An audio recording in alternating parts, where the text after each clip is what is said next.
Bangladesh cricket নিয়ে মোটামুটি একটা বিস্ফোরণ ঘটাইছে সালমান হোসেন ইমন। সালমান হোসেন ইমন একজন বিপিএল খেলা cricketer, say DPL a regular cricket খেলে।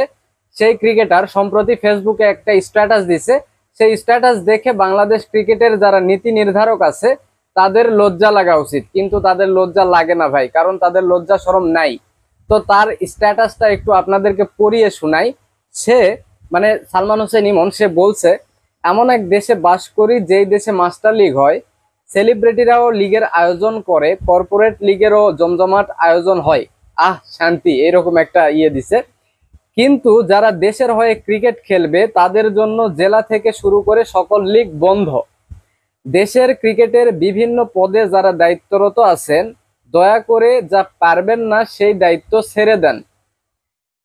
তারপরে তিনি বলছে, নিজেদের ন্যূনতম লজ্জাটুকুও আপনাদের নাই। এই দেশের কোনো জেলাতে গত 10 বছরে কোনো লিগ নাই। আবার পোস্ট করেন দেশের প্লেয়ারদেরকে নিয়ে।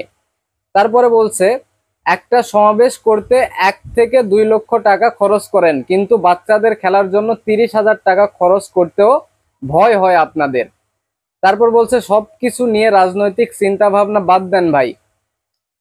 আজ নেশাগ্রস্ত সমাজের জন্য দায়ী ছোট থেকে বড় সকল পদের দায়িত্বরত মানুষ। এরপর বলছেন, পাশের দেশের প্লেয়াররা স্কুল ক্রিকেট থেকে ইনকাম করা শুরু করে, আর এই দেশের ক্রিকেটাররা ঢাকা লিগ খেলার পরেও ক্রিকেট ছেড়ে দিয়ে থাকে। প্লেয়ার প্লেয়ার করে শুধু চিল্লাইলে হয় না, তাদের জন্য খেলার ব্যবস্থা করে দিতে হয়, নইলে এই দেশ খুব অচিরেই ক্রিকেটকে হারাবে। একদম বর্তমানে যেই যেই ক্রিকেট নিয়ে যেই কথাগুলো মানুষের মাথায় ঘুরতেছে, যারা ক্রিকেট নিয়ে একটু বোঝে, অ্যানালাইসিস করে, তাদের মাথায় যে কথাগুলো ঘুরতেছে ঠিক সেই কথাই একজন ক্রিকেটার তুলে ধরছে ভাই। মানে চিন্তা করে দেখেন, বাংলাদেশ এত বছর ধরে ক্রিকেট খেলে, সেই দেশে এখন পর্যন্ত জেলা ভিত্তিক কোনো ক্রিকেট লিগ হয় না। ক্রিকেটটা শুধু ওই ঢাকা ভিত্তিক, মিরপুর ভিত্তিক, এর বাইরে কোনো ক্রিকেট লিগও হয় না, কিচ্ছুই হয় না। তাইলে বাংলাদেশের ক্রিকেট আগাবে কই থেকে? বাংলাদেশের প্লেয়ার উঠে আসবে কই থেকে? এই যে ধরেন ঢাকা প্রিমিয়ার লিগ খেলতেছে অনেক ক্রিকেটার, এই ঢাকা প্রিমিয়ার লিগ খেলে অনেক ক্রিকেটার তাদের সংসার চালায়। কিন্তু এই ঢাকা প্রিমিয়ার লিগে এই ক্রিকেটারদের পারিশ্রমিক এতটাই কম, যেহেতু ক্রিকেট একটা মানে একটু খরচের খেলা, টাকা পয়সা বেশ বেশ খরচ হয়। আপনার ব্যাট কিনতে অনেক টাকা লাগে, প্যাড, হেলমেট, অনেক কিছু আছে। যেই টাকাটা এই ঢাকা লিগ খেলে পায়, সেই টাকা দিয়ে আপনার এইসব কেনাকাটাই হয় না, তাইলে সংসার চলবে কোথা থেকে? এই হচ্ছে তাদের প্রশ্ন, আমাদের দেশের ঢাকা প্রিমিয়ার লিগ খেলা ক্রিকেটারদের প্রশ্ন ভাই। বিপিএল খেলে তারা ঠিক মতো পেমেন্ট পায় না এখন পর্যন্ত। গত বিপিএল এর পেমেন্ট অনেক ক্রিকেটার পায়নি, বিসিবি এখন পর্যন্ত কিছু করতে পারেনি। তারপরে ধরেন ঢাকা প্রিমিয়ার লিগ খেলে এমনিতে অল্প অল্প টাকা বেতন, সেই বেতনটাও ঠিকঠাক তারা হাতে পায় না। এত এত সমস্যা বাংলাদেশ ক্রিকেটে। হ্যাঁ, তারপরে ধরেন আপনার আর কি বলছে লাস্টে সে বলছে, যদি যদি ক্রিকেটারদেরকে খেলার ব্যবস্থা করে দেওয়া না হয়, মানে ঠিকঠাক খেলার ব্যবস্থাটা অন্তত করে দেওয়া না হয়, তাহলে বাংলাদেশ ক্রিকেট অচিরেই হারিয়ে যাবে। এই যে মানে খেলার জায়গার কথা বলছে, চিন্তা করে দেখেন, বাংলাদেশ এত ধনী একটা ক্রিকেট বোর্ড, এতদিন ধরে ক্রিকেট খেলতেছে। মনে করেন আপনার ইন্ডিয়া, অস্ট্রেলিয়া, ইংল্যান্ড, আর আপনার অন্য মানে 4 নম্বর ধনী বাংলাদেশ ক্রিকেট বোর্ড। হ্যাঁ, এই ক্রিকেট বোর্ডের খেলার মতো মাঠ নাই। 3টা ইন্টারন্যাশনাল মাঠ, একটা হচ্ছে তোমার এই যে মিরপুর, একটা হচ্ছে সিলেট, একটা হচ্ছে চট্টগ্রাম। তাও সেই মাঠগুলোর অবস্থা অনেক খারাপ। সিলেট বাদ দিলে অন্যান্য মাঠের দিকে তাকানো যায় না ভাই। ইন্টারন্যাশনাল স্ট্যান্ডার্ডের মাঠই না এগুলা। তারপরে ধরেন, এই যে যারা কেন্দ্রীয় চুক্তিতে থাকে তারাই শুধুমাত্র মিরপুর স্টেডিয়ামের সব ফ্যাসিলিটিস নিতে পারে, অন্যান্য ক্রিকেটার নিতে পারে না, মাঠে ঢুকতে দেয় না ভাই। আমাদের দেশের ক্রিকেটার, আমাদের দেশের হয়ে এরা একসময় ক্রিকেট খেলবে, এরা এরা এরা নিজেদেরকে প্রস্তুত করবে, প্র্যাকটিস করবে। সেই প্র্যাকটিসের জন্য মিরপুরে তাদেরকে ঢুকতে দেওয়া হয় না, যদি কেন্দ্রীয় চুক্তির বাইরে কোনো ক্রিকেটার থাকে। যদি ঢুকতে নাই দেন, ঠিক আছে, বুঝলাম, ওইটা মিরপুর স্টেডিয়াম, ওখানে কেন্দ্রীয় চুক্তিতে যারা আছে তারাই ঢুকবে, তারাই খেলবে, তারাই প্র্যাকটিস করবে, সব ফ্যাসিলিটিস তারাই পাবে। তাহলে এই যে বাইরে এত সব ক্রিকেটার আছে, ওইখানে যখন ঢুকতে দিবেনই না, তাহলে বাইরে একটা একাডেমি করে দেন তাদের।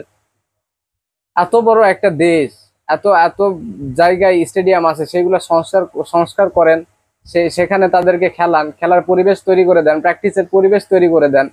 এত টাকা ভাই বিসিবিতে, এত টাকা আছে, এই টাকাগুলো যায় কয়, মানে করে কি? সমস্যাটা কোথায়? এই মানে অবকাঠামোগত উন্নয়ন করতে, ক্রিকেটের অবকাঠামোগত উন্নয়ন করতে সমস্যাটা কোথায় ভাই? মানে দেশের ক্রিকেটাররা একটু প্র্যাকটিস করবে, জিম করবে, সেই সেই মানে মানে কি বলবো, মৌলিক অধিকার, এই মৌলিক অধিকার গুলা পাচ্ছে না, তাহলে সেই দেশ থেকে ক্রিকেটার উঠে আসবে কেমনে? ক্রিকেটার কি হাওয়ায় উঠে আসবে? ইন্ডিয়া, পাকিস্তান, হ্যান ত্যান বাইরের যত দেশ আছে ওইগুলো থেকে উড়ে উড়ে ক্রিকেটার, ভালো ভালো ক্রিকেটার এই দেশে আসবে যদি বা এই ক্রিকেটার গুলা কোনো ফ্যাসিলিটিস না পায়, তারা নিজেদেরকে যে প্রস্তুত করবে সেই জায়গাটাই না পায়। এ হচ্ছে বাংলাদেশ ক্রিকেটের অবস্থা ভাই। একজন ক্রিকেটার যারা নীতি নির্ধারক আছে বাংলাদেশ ক্রিকেট বোর্ডের, তাদের চোখে আঙ্গুল দিয়ে দেখিয়ে দিচ্ছে যে সমস্যা কোন জায়গায়, তাও বাংলাদেশ ক্রিকেট বোর্ডের যারা নীতি নির্ধারক তাদের চোখে পড়তেছে না। তারা সেই সমস্যাগুলোর সমাধান এত বছর ধরে ক্রিকেট বোর্ডের থেকে করতে পারতেছে না, মানে করতেছে না। হ্যাঁ, করতে পারতেছে না এটা বললে ভুল হবে। করার যদি সদিচ্ছা থাকে, ক্রিকেটের উন্নতি করার যদি সদিচ্ছা থাকে, তাহলে অবশ্যই করা সম্ভব। টাকার তো অভাব নেই বাংলাদেশ ক্রিকেট বোর্ডে। 1000 কোটি অনেকদিন আগে শুনছি, এতদিন 1200-1300 কোটি টাকা হয়ে গেছে। অনেক টাকা আছে, চাইলেই বাংলাদেশ ক্রিকেটের অবকাঠামোগত উন্নয়ন করাই যায়। কিন্তু বাংলাদেশ ক্রিকেট বোর্ডের যারা নীতি নির্ধারক, যারা দায়িত্বে আছে, তারা আসলে চায় না। তারা নিজেদের পকেট ভরাতে ব্যস্ত। নিজেদের পকেট কিভাবে ভরবে, কিভাবে বিদেশে বাড়ি গাড়ি, ছেলে মেয়েকে পড়ানো যাবে বিদেশে, সেই ধান্দা নিয়ে থাকে বাংলাদেশের মানুষ, জনগণ। এটা সকল ক্ষেত্রে, খালি ক্রিকেট না, রাজনৈতিক ক্ষেত্রেও একই একই ভাই। রাজনৈতিক ক্ষেত্রে রাজনৈতিক যত নেতারা আছে, তারা বাংলাদেশের এই সাধারণ মানুষ, দেশ এসব নিয়ে চিন্তা করে না। তারা রাজনীতি করে টাকা কামানোর জন্য।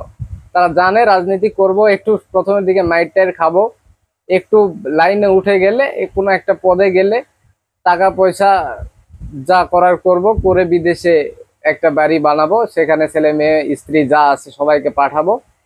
তারপর যখন সংকটকালীন মানে সংকট তৈরি হবে দেশে, আমি ফুরুত, আমিও সেইখানে চলে যাব।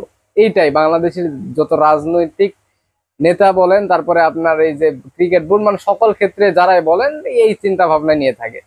দেশের দেশ নিয়ে কারো ভাবনা নেই, দেশের জনগণ নিয়ে কোনো ভাবনা নেই। এই হচ্ছে বাংলাদেশের অবস্থা ভাই, এই হচ্ছে বাংলাদেশের অবস্থা। খুব কষ্ট লাগে এইসব শুনতে, বলতে, দেখতে, যে বাংলাদেশ দল এরকম খারাপ করতেছে। আফগানিস্তান বাংলাদেশের থেকে আগায় যাচ্ছে। কদিন পর জিম্বাবুয়ে, বাংলাদেশ তো 10 নম্বরে গেছে, 11 নম্বরে জিম্বাবুয়ে আছে। জিম্বাবুয়ে দেখবেন কয়েকদিন পর চলে আসবে 10-এ, বাংলাদেশ যাবে 11-তে। এরকম অবস্থা দেখলে দেখতে লজ্জা লাগে ভাই।